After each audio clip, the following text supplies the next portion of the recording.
One of the things I tell young men, I think, is that you should be a monster.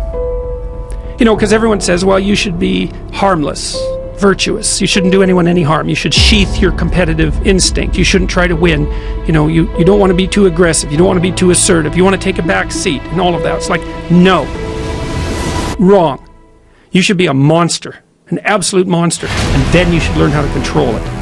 Do you know the expression, it's better to be a warrior in a garden than a gardener in a war? Right, exactly. That's exactly it. Yeah. And that's exactly right. And so when I tell young men that, they think, well, lots of them are competitive. They're low in agreeableness, you know, because that's part of being competitive temperamentally. It's like, is there something wrong with being competitive? There's nothing wrong with it. There's something wrong with cheating. There's something wrong with being a tyrant. There's something wrong with winning unfairly. All of those things are bad. But you don't want people to win? What's the difference between trying to win and striving? You want to eradicate striving? What's the uncomfortable? Everybody wants to be a beast until it's time to do what real beasts do. Everybody gets excited. Like for real, you walk out of here pumped up, fired up, you get some new information, you're ready. Everybody wants to be a beast until it's time to do what beasts do. And what you have to understand is, you can't just say you want it. You can't watch the video and say, I want it as bad as I want to breathe. It's cute to say it. What's going to separate you is, when it's beast time, when it's war time, you got to get up and make it happen. If the lion is the king of the jungle, how can he be the king of the jungle? If he's not the biggest, the elephant is probably one of the biggest. He can't be the fastest because that's a cheat. He can't be the smartest. So he's not the biggest, the fastest, or the smartest. So how does a lion become the king of the jungle? His mentality. That's the only difference of a lion and an elephant. When a lion walks up and sees an elephant, he thinks lunch. An elephant thinks run. Because when a male lion walks up, he may be outnumbered by a pack of hyenas.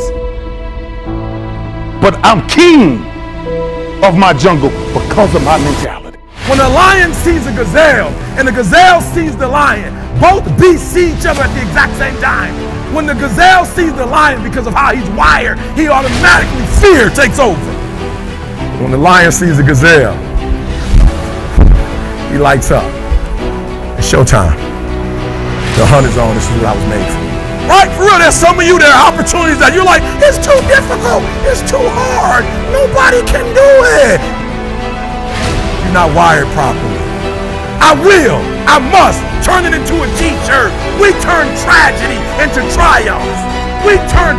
That's what lions do. Lions don't cry, lions don't give up, lions don't quit, lions hunt. That's what we do for a living. And if you are a true lion, it does not make a difference what the circumstance is. So what? We're in a recession. We made more money in the recession than we've ever made before. As a matter of fact, it was the recession that birthed us. But when it's showtime, when the sun comes up, you've got all the books, you've got all the tapes, you've got all the access. Now it's time to hunt. And what separates you from everybody else is that when it's time to hunt, you're ready to hunt. It takes both emotion and logic for you to reach your maximum potential, to really give everything you have and go beyond your limits. I don't stop. So you fight the weak emotions with the power of logic, and you fight the weakness of logic with the power of emotions. And in the balance of those two, that's where you find the strength and the tenacity and the guts to say to yourself, I don't stop. Can you be committed to the process of what you do without being emotionally attached to the result of what you do? Because a lot of people can be committed to the process of what they do if the results don't change. But the moment the result or the outcome changes of what they're chasing, they shut it down or they quit simply because the result changed. So can we be committed to the process of what we do, but not emotionally to the result of what we do, understanding every day I get up and give everything I got to everything I'm a part of simply because this is who I am. Like the only thing I need every day of my life is 86,400 seconds. That's it. Like I don't need hey, you go hard, you'll get this. Like I don't need some reward. Like I don't need, the only thing I need is breath in my body, and I'm gonna flat out go and get it.